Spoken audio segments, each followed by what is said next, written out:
Hi, this is Joe Green, head pastor of St. Paul Missionary Baptist Church located in Harrisburg, Pennsylvania. Also, the founder of the 2019 movement, and I want to share a couple of thoughts with you. This case recently, the disappearance and subsequent death of Gabby Petito, dominated the media cycle over the last couple of weeks. And now they found her body, obviously, which if you guys have been paying attention to this, and now there's a nationwide manhunt.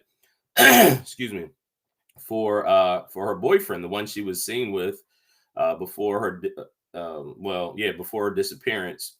And so, of course, obviously, he's the number one suspect of her murder, which they have deemed it to be a homicide. And so, I guess my question is, there was Joy Reid, and it was some other people that have recently brought up a question, and they deemed this thing as they called it missing white girl syndrome, and they said that America and the media suffers from missing white girl syndrome. Now I want to break this down for you. I want to talk about it. And first and foremost, you guys, if you've been following me, and I ask you to like and subscribe my media channels, platforms. Share this if if you see some type of benefit to it. If you think that this is a discussion worthy of having with others, I think it's important. Some of these things, and I always try to have some redeeming quality about my videos. So, this whole discussion on race, I've done a whole lot about race. I've done discussions. I've written things pertaining to race and race relationships in America. And if you guys know that I'm one who tries to look at things from a balanced perspective and look at things honestly, and not just tackle these things from an emotional perspective. So with that being said, we have to look at this as to why is this gaining so much attention now. Let me preface this with a couple things. First of all, we all have to understand that race is a social construct. Was actually created in order to divide us and in order to marginalize groups of people. During the time of slavery back in the 16 and 1700s, they began to really look at race and attribute certain qualities to race. So it was created, as I said, as a way to not only divide people, but also to promote the idea that Black people, darker skinned people, were less evolved than other groups of people. So if you you can look all this up. I'm not just making this stuff up. Charles Darwin, Sir Francis Galton, some of these other people that continue to promote the idea of race. They did it from a perspective that Black people were less evolved, and they used false science to basically confirm what they were saying. And of course, it allowed for the justification of slavery, because if you marginalize people of color, then it's not evil to if you said that they're less human, then it takes away the moral compunction of a society to say that it was morally wrong to enslave a people, right? So that's the history. You can look it up for yourself. If you get a chance, look up Sir Francis Galton. You can look up Charles Darwin. Charles Darwin's book, which the theory of evolution is based on, it's called The Origin of the Species Through Natural Selection. The subtitle is The Preservation of the Favored Races in the Quest for Life, right? So it's based on race theory. It's based on racism, actually. And so that's how they promoted the idea. With that being said, when we understand that race is a social construct, it really doesn't exist in biology, or, and especially as a pastor, it doesn't exist in the Bible. God never created races. He created nations. Excuse me. And he divided humanity up by nations, and those nations were either blessed or cursed based on whether or not they followed God's law or not. Had nothing to do with skin color. If you look throughout the scripture, most of the people in the Bible were brown or Black people. So race is not a real thing, and we should never use it as a way to define us or to prove something, because it really doesn't exist. It's only a tool of division, and doesn't bring positive results.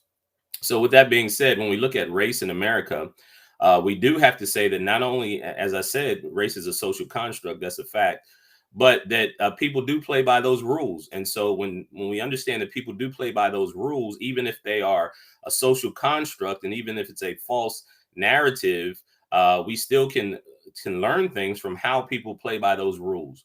And any social construct, if people choose to live by them, you empower not only that construct, but the people who have created that construct. And so, what do I mean by that? And I always use the example, if I told you that there was a invisible wall between my house and your house, and we were next door neighbors, if you choose not to just walk straight across from your house to my house, and you walk all the way around because of this invisible wall, then you've empowered that social construct, even if it's not real. But if you choose to play by those rules, and choose to live by that narrative, you've empowered it. And not only that, but you've given me control over the scenario. And so that's why I always try to promote the idea that not only is race a social construct, but we have to stop looking at things through that lens. And that's on every side, in my estimation. So anyway, but we do have a nation and the media that really promotes the idea of race.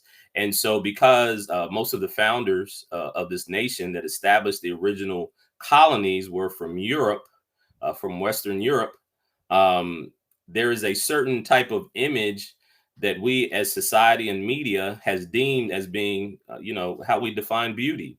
And for the most part, beauty has been defined in America in mainstream media until recently. It's changed to a certain degree. But the definition of beauty for the most part was that European model, blonde for women, blonde hair, blue eyed, tall, slim build. That was the kind of the epitome of beauty that we have allowed to push. And I'm not taking away from anything or anybody. I say that there's beauty in every hue, skin color, tone. There's beautiful blonde hair, blue eyed women. There's beautiful brown hair, brown eyed women, brown skin. My wife is one. I'm married, and so of course I have. I believe that there's a lot of beauty in that as well. Whether you're Asian, Hispanic, white, black, or whatever, there's beautiful people in every ethnicity. But however, the media has traditionally had a preference for blonde hair, blue eyes. I remember Farrah Fawcett back in the days. I'm dating myself a little bit. She was considered like the ultimate beauty. She had the long flowing hair. She had beautiful, beautiful face. And so she was considered like the epitome of what female beauty was like. Right. And so it kind of feeds into the narrative that people say that the media has a fixture or fixation on white women. Right. And why do I say that? The reason I say that, and like I said, I want this to be a teachable moment. I want this to be a redemptive video. I'm not doing it to divide. I'm just pointing something out. And I'm going to bring this to an issue that is very, very important that we look at, which is why I think it's important. I can start off with that part of the conversation, but I want to bring it to something that I believe is not only important for us all to examine and understand, but for us to do something about. And so, this lady, Gabby Petito, nationwide manhunt for her when she went missing. Now nationwide manhunt for her boyfriend that she was with when she went missing. You think about all the resources, all of the time that was dedicated on the media for her in many different platforms. But yet, let me give you some statistics about missing women in America. So in 2020, 268,884 girls and women were reported missing. 90,333, or nearly 34% of them, were Black, according to the National Crime Information Center. Meanwhile, Black girls and women account for only 15% of the U.S. female population, according to the census data. In contrast, white girls and women, which includes those who identify as Hispanic, make up 59% of the missing, while accounting for 75% of the overall female population. Now, what does that mean? That means that Black women go missing, girls and women go missing at a disproportionate rate. But yet, I don't recall the last time I heard a national story of a missing white woman or white girl. I mean, excuse me, black woman or black girl. I think about Natalie Holloway and many years ago when she went missing. I think about Joan Benet Ramsey when she was found murdered. There was so much national attention on those stories, and they still talk about Joan Benet Ramsey, who was about 6 years old, I think, at the time. And again, it's tragic, and especially being a father of daughters, it's tragic. Anytime a girl or a woman goes missing and we have no answers for her, it is tragic. And as a father, I can imagine it would be horrifying just living with that idea. But what I'm getting at is why do some get so much more attention than others?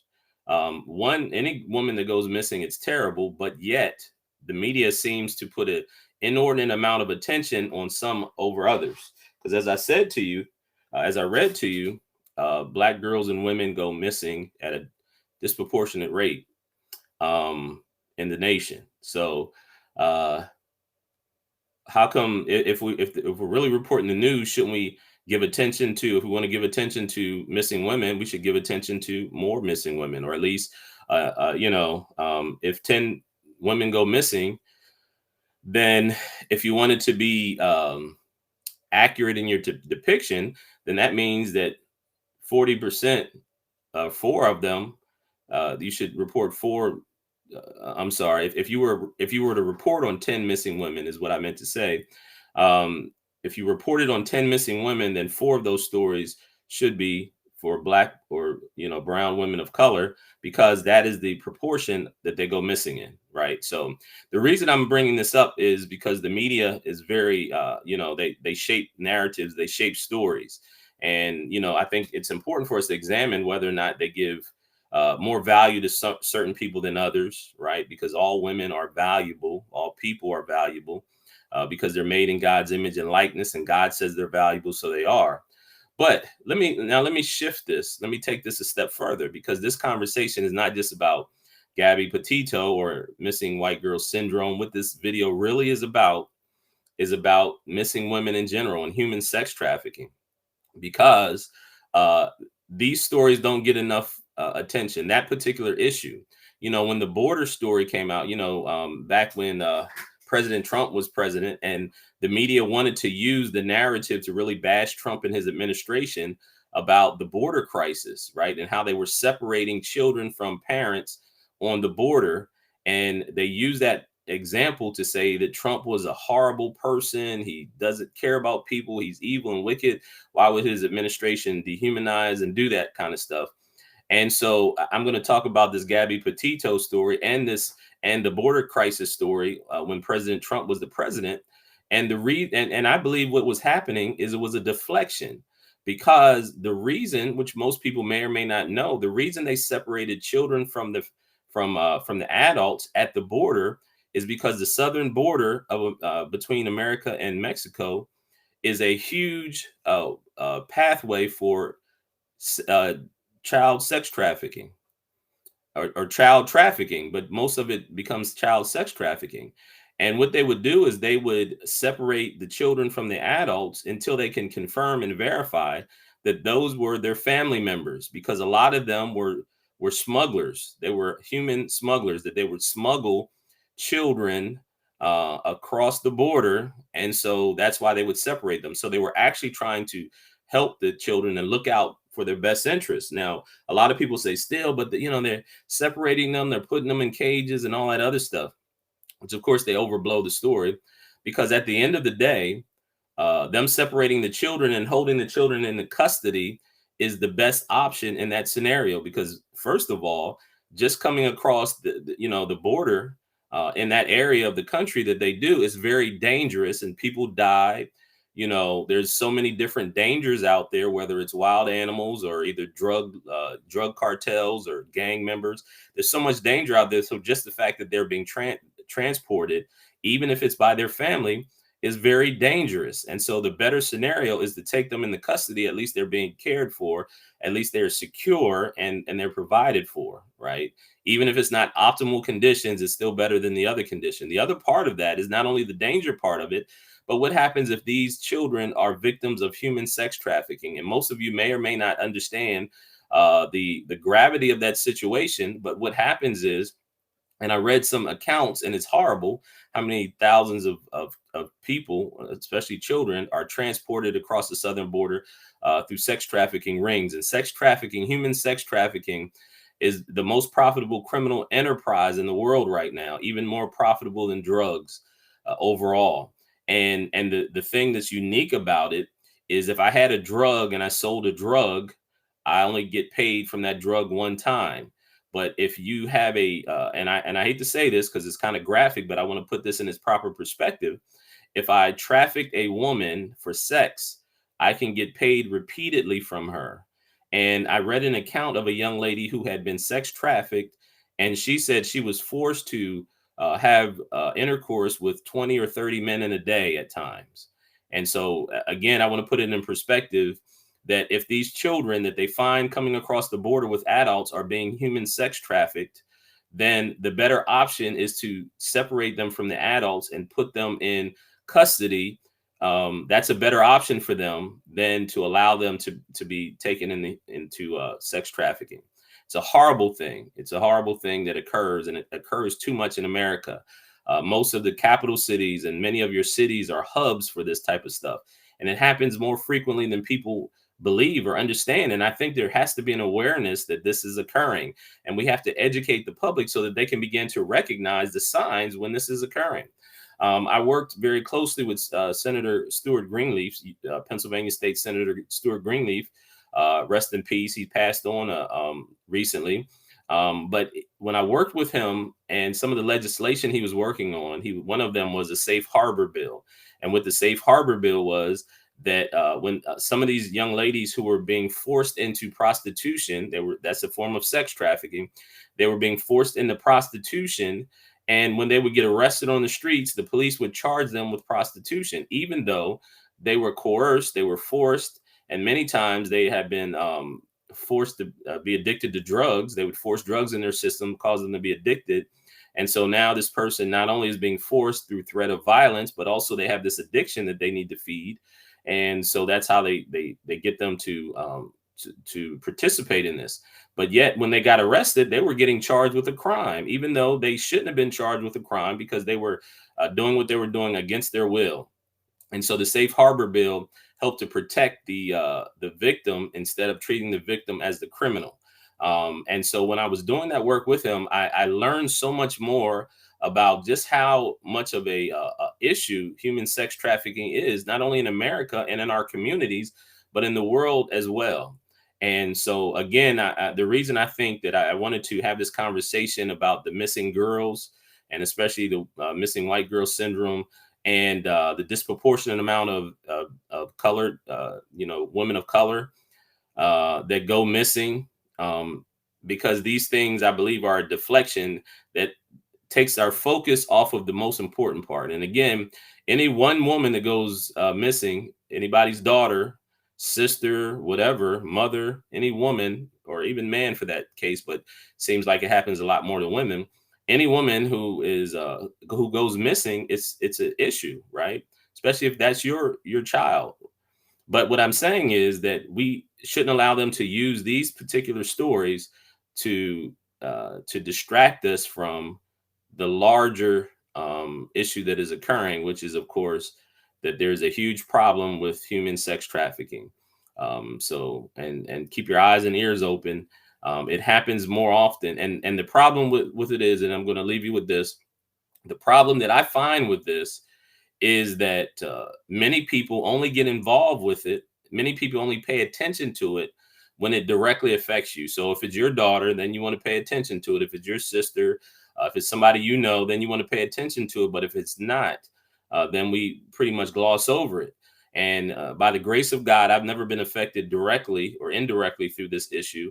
But yet the fact that it's someone else's daughter that this happens to, it burns inside of me that we have to do more in order to stop this and to avoid it, right? Because the golden rule is love your neighbor as yourself. It means that if it's somebody else's child, it should be deemed the same as if it's your child in your heart. Also, if it's happened to anybody's child, then it should be an issue for us, because Our children are valuable. We have to love our children and protect them. And it should be a point of concern for all of us, not just those who are directly affected by it.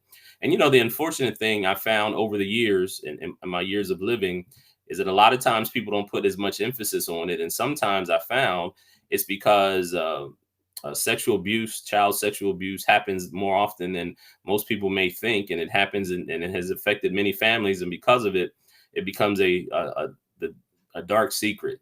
And so we should start to pay attention to it, because this is a real issue that something should be done. So till next time, peace and blessings to you. Thank you.